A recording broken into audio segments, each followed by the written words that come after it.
the most hated people in poker today. Not for his antics at the poker table, but the things he says away from the poker table. You know, I'm going to say Justin Bonomo. And he says these absurd, ridiculous things on social media, particularly, let's start with Israel, where he said, to this day, I have not heard a suggestion of what Hamas should have done instead. And I look at that statement and I say to myself, maybe not kill innocent people. I mean, and he has a platform. Let's be honest. He's an accomplished poker player, like him or not, which I don't. But I mean, don't you think when you have a large platform, especially, you can't say things like that? Well, here's the thing. He said that in that tweet. And if you read on, he also claims that there was only one credible rape charge. Okay. Later, just yesterday or on Christmas Day, he put out this new message, where he says, early on in the conflict, I questioned whether or not there was rapes.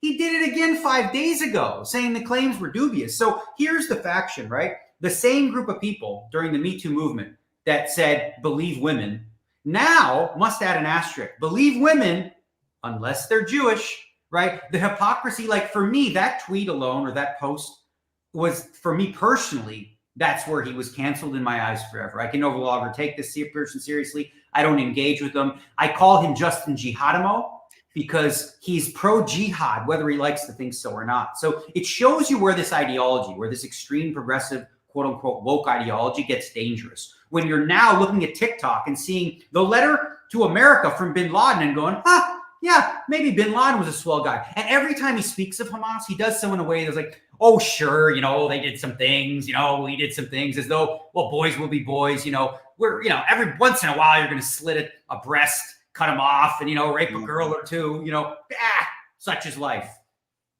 But, obviously I'm not worried about educated people like you, people that actually have a brain that can fact check people and don't just believe what they hear. I'm worried about the people out there that maybe are uneducated, people out there that might be influenced by somebody that Justin Bonomo. They'll read something like that, and then they're the types of people that will be taking posters down across the country of innocent Israelis that were kidnapped. That's the dangers of what a Justin Bonomo or really anybody extremist that seems to feel for people of Hamas and be on the side of Hamas. Yeah, you're not putting that, whatever you call it, back in the can, because it's everywhere. It's all over social media. You look at TikTok specifically, right? And, when people push back against TikTok, it's like, well, let's think about this for a minute. TikTok is a Chinese-owned company that is allied with Russia and Iran. Iran's, tentacle arm is Hamas. So it's not a coincidence that TikTok is pushing out, pro-Hamas propaganda and subversing anything that's pro-Israel. So what happens is these young kids of today are completely indoctrinated and brainwashed. And there's actually laws against doing this. Foreign entities cannot own media companies in the United States, but that's exactly what TikTok does. The TikTok that's available to the Chinese children is different than what they give us. They understand the weapon that it is, and we are weaponizing. So many of these kids marching have no idea what they're marching for, and so many of them don't realize. Justin Bonomo himself, if he walked the street with a man and a woman in his eyes because he's polyamorous with his pink hair, he would be dragged through the streets. This isn't hyperbole. Dragged through the streets. No, you're right. And then thrown off a roof. And while that's happening, he would be crying tears saying, please, IDF, come and save me from these brutal savages that are murdering me right now for who I am. Walk across the street to Israel. There's pride parades and a welcoming, actual, open society and a democracy. So what is it with him and people like him? Are they just ignorant to understanding that? Because you're 100% correct. Or do they just try to not understand it, or they just don't want to talk about it? They don't want to admit it? Or is he just uneducated on the issues?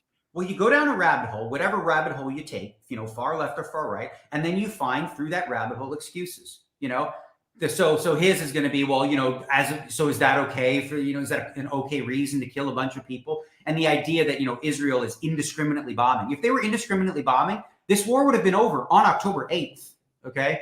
Yeah. They are not indiscriminately bombing. There's pamphlets being sent. There's, escape routes. They're doing everything they can, more so than any other army's been asked to do in history. Whether it was us, when we were, in the search to destroy Hitler, and many innocent Germans died and people around the world. War is ugly. Innocent people do die. On one side of this conflict, Israel protects its people. It does everything it can to protect its people. The leaders in Hamas that are in Qatar right now profit from this death. They actively want their young to die because they see them as martyrs. And it's a blessing to be a martyr because you get 40 virgins in a hop, step, and a jump up there in the heaven that they believe exists. Yeah, it's absolutely disgusting. You know, you mentioned